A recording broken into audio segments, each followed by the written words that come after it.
So what is that?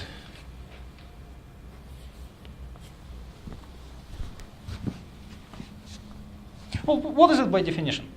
Yeah. Is it some constant lambda? Is this some constant? Yes. So like, is S always going to be a constant times t, or could the constant vary? Then H prime is 0. It cannot be a constant times t. What? Well, because that would put a very simple relation between how the first car and the second car move, right? So, I mean, we cannot hope for anything simple here, like a constant. So let's figure out what it is. Let's figure out by definition, because that's the only thing we know about derivative.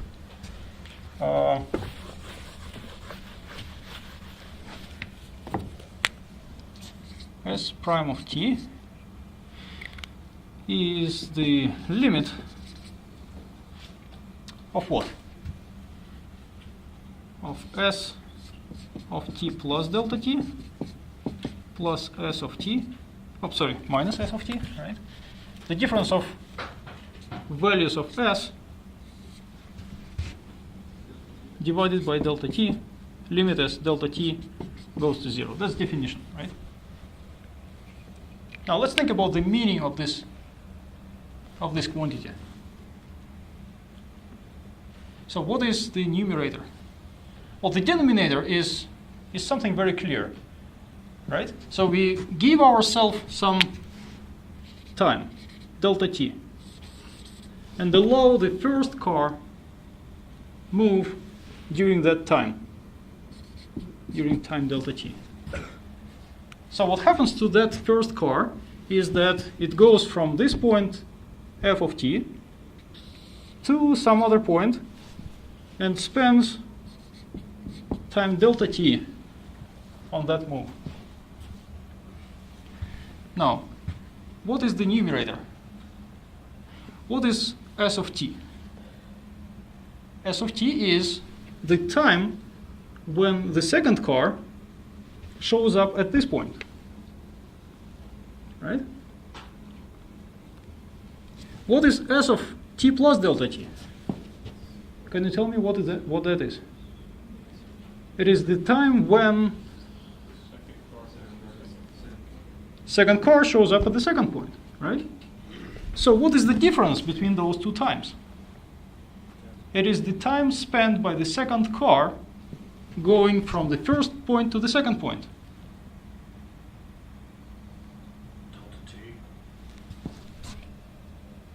Well, delta t is how much time the first car spent traveling from here to there.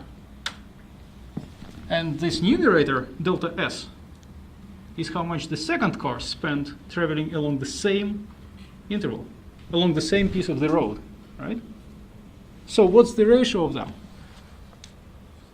It's how much one car is faster than the other, right? So let's put it the right way. It is the ratio of velocities, right? It's velocity, it's either f prime over g prime or g prime over f prime. So let's see if you can put it the right way.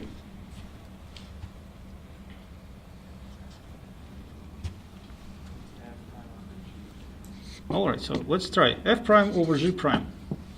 Is that true? Just based on that. I don't know how you can base this on anything there. So, well, think about this very simple interpretation, right? The time spent by the second car divided by the time spent by the first car measures how much the second car is faster or slower. If this ratio is large, 100. If this ratio is 100, what does it mean?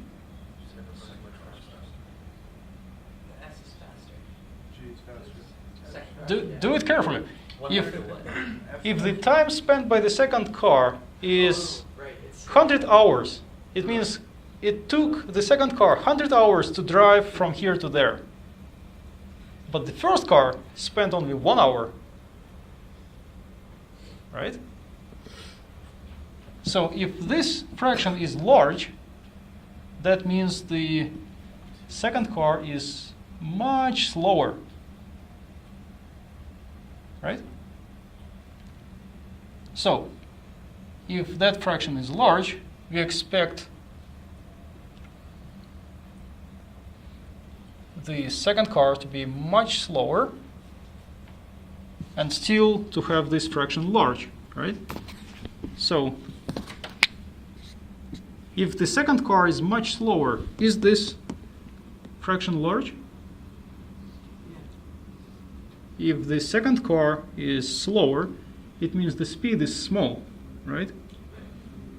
And you divide this large speed by the small speed. You make it large. So this is the right one. So that's what it is.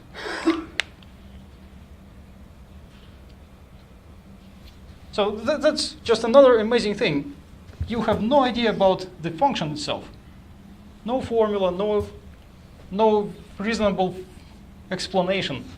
But you can say explicitly exactly what the derivative is. It is the ratio of the speeds of the two cars. Now, if that is the ratio of the speeds, then what I get is this quantity equals, again, orthogonal component of g double prime of s with respect to g prime of s multiplied by, so s prime of t is f prime over g prime. F prime of t, of course, divided by g prime of s, right? And those have to be speeds, not the vectors, and those have to be squared. Square here, square there. And now let me take the end of the formula, right, and the beginning of the formula, and I will bring things together. F's with F's, G's with G's. So if I take this F squared to the left, I will have to divide by it. So I will have orthogonal component of F double prime of t of this vector in direction of F prime of t. This number divided by the speed of that first car squared is equal to orthogonal component of g double prime of s with respect to g prime of s divided by the speed of the second car squared. Okay, that's the relation I found. What is it telling you? Well, it tells you that if the first car measures this quantity and divides it by the speed squared, the result will be exactly the same as any other second car driving at the same point with any other speed, measuring the same quantity divided by the speed squared. So it tells you that this quantity, well, this divided by the speed squared, is independent of whatsoever the conditions are of those cars. For any car, however it drives through this point, if you measure orthogonal component of acceleration divided by the speed squared, that will be something independent of how you drive, and that will be something measuring the geometric property of the road. That's the curvature.